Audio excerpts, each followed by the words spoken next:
So I got this comment on our last video, Negativity Bias by Kosironu1. He said, "Oh, this validates 99 good plus 1 bad is equal to 100 bad somehow. Please, I'd like to hear your take on recency bias and primacy bias, especially as regards footballers." So, but this is a great question anyway, and yes, it's connected. But here's the thing, recency bias and primacy bias do not just affect football. They affect how you judge your relationships, your employees, your students, and even yourself. And I will explain.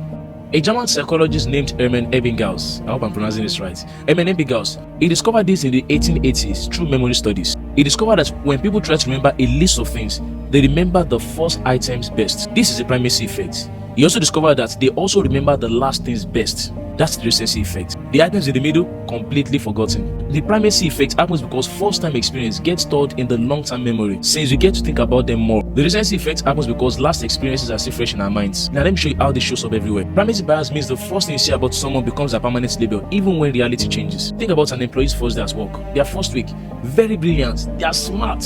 They ask the smart questions, they dress well, they impress everyone. You label them as high performer. 3 months later, you find the same employee to be mediocre at best. But you know what you do? You still defend them in meetings and you say, give them some time, they have potential. Do you know why you're doing that? Because remember, their first week, not the last 3 months. This also applies to relationships. On your first date, it shows up early, opens the door, gets to fine flowers, smells nice, take you to a good cinema, you have the fun of your life. Aww. You need to tell your friends, this one is different. This guy, there's something about him, he's different. Now 6 months later, he's showing up late, he's being distracted, he's acting inconsiderate, but you stay because you remember how he was at the beginning. The first impression sticks. I can go on and on. I can talk about in school where you find the students answering the first question brilliantly and the lecturer will immediately label them as very smart. The student then goes on to fill other questions and the teacher will still give them benefit of doubt. Now, to answer the question more directly, Kosironu asked us to relate it with football scenarios. Now, there's a footballer called Anthony Martial. He signed for Manchester United at 56 million euros, and fans were complaining. They were thinking that they overpaid. But on his debut, he came off the bench and scored a solo goal against Liverpool. Martial later said his life changed that day. Nobody cared who he was before the goal, but the day after, he had 100 people around him at the Trafford Centre. 1 game, 1 goal, instant legend. Even when he had average games later, fans still gave him patience. You know why? Because they remembered his debut. That's primacy bias at its peak. Recency bias, also known as the last impression, it just simply means you judge someone's entire performance based on their last actions. An employee works all through the year, delivers on time, delivers 11 projects, never misses them, but then he misses one very critical deadline by December. The annual report will go on to say you need to improve on time management. It's easier to forget the 11 wins and remember that very, very last critical failure. It also goes to parenting. You find your child getting all A's and 1 C. And guess what to focus on? You probably will focus on the C, just 1 C.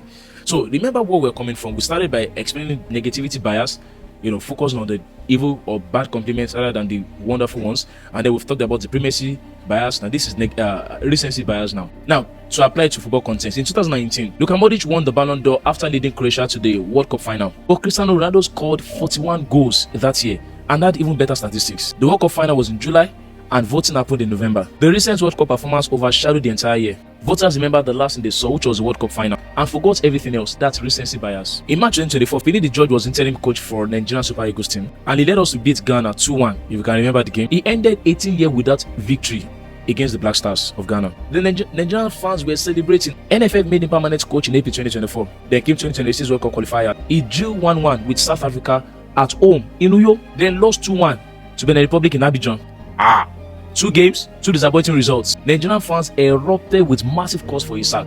The NFF announced that they'd employ a foreign technical advisor, essentially undermining him. Finidi resigned after only 47 days as permanent coach, becoming the shortest ever serving permanent manager in Nigerian Super Eagles history. What did Nigeria forget? We quickly forgot the Ghana victory, the 18-year victory over Ghana. We quickly forget all of that. And what did you remember? The last 2 defeats. That's recency bias. With this viewpoint of mine, I hope I've been able to address your question. Primacy bias, recency bias, which all stem from negativity bias. If this has opened your eyes to what you never knew before, do well to follow us, like this page. We create content like this often. You can check our page and see all the other videos we've made. If you're doing that, then I'll definitely catch you in the next one.